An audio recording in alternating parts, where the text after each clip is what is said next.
Screen पर आप देख सकते हो सी प्रोग्राम जिसमें हमने टू इंटीजर्स का सम कैलकुलेट किया है और डिस्प्ले किया है। तो इस प्रोग्राम में हमने पहली लाइन में standard input output header file को इंक्लूड किया है और सेकंड स्टेटमेंट है स्टार्टिंग ऑफ मेन फंक्शन, और मेन फंक्शन को हम स्टार्ट कर रहे हैं यहाँ पे ओपनिंग करली ब्रैकेट से और क्लोज करेंगे क्लोजिंग करली ब्रैकेट से।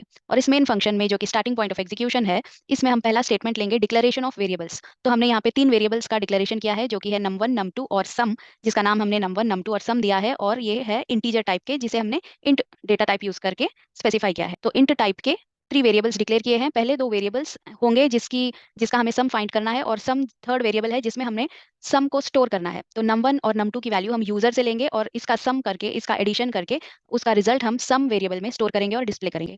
फिर नेक्स्ट स्टेटमेंट में हमने यूजर को मैसेज दिया है एंटर टू। तो इस स्टेटमेंट द्वारा हमने कंसोल पर एंटर टू इंटीजर्स, और इस मैसेज के बाद जब यूजर टू इंटीजर्स एंटर करेगा तो हम उसे स्कैन करेंगे स्कैनएफ फंक्शन का यूज करके। तो उसके लिए हमने 2%d दो बार %d फॉर्मेट स्पेसिफायर्स यूज किया। 2 वैल्यूज मिलेंगी यूजर से।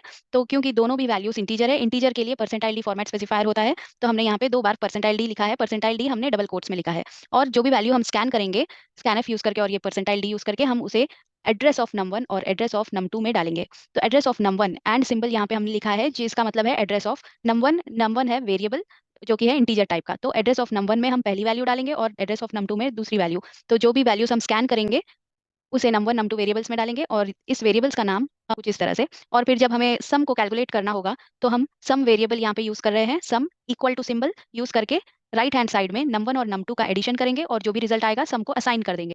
तो यहाँ पे num1 की वैल्यू num2 की वैल्यू हमारे पास अब आ जाएगी, क्योंकि यूजर ने एंटर किया है और हमने स्कैन किया है ऑलरेडी, और हमने एड्रेस ऑफ num1 num2 में डाल दिया है जो भी वैल्यू स्कैन की है। तो हमारे पास num1 num2 की वैल्यू अभी है जिसे हमने ऐड किया है, और जो भी रिजल्ट आएगा उसे सम वेरिएबल में हमने स्टोर कर दिया है। तो अभी हमारे पास num1 की वैल्यू है, num2 की वैल्यू है, और सम भी कैलकुलेट कर लिया है और सम के वेरिएबल में स्टोर कर दी है। तो अभी हम प्रिंट करेंगे इन तीनों वैल्यूज को। तो उसके लिए हमने डबल कोट्स में 3 लिया है।